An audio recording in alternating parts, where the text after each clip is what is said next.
কাঠ তুই নে, তোর কাঠ তুই নে।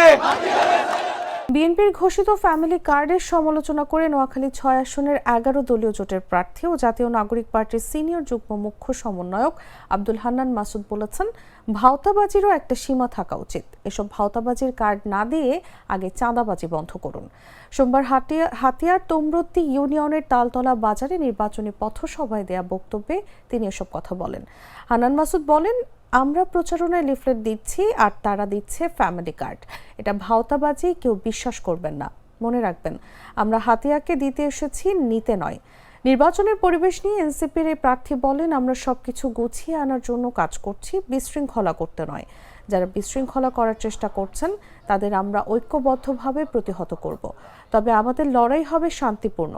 শাপলাকলিতে ভোট চেয়ে হান্নান মাসুদ বলেন, আপনারা নিশ্চিত থাকেন ১২ ফেব্রুয়ারি নির্বাচনে কোনো চাঁদাবাজ সন্ত্রাসীর বিজয় হবে না।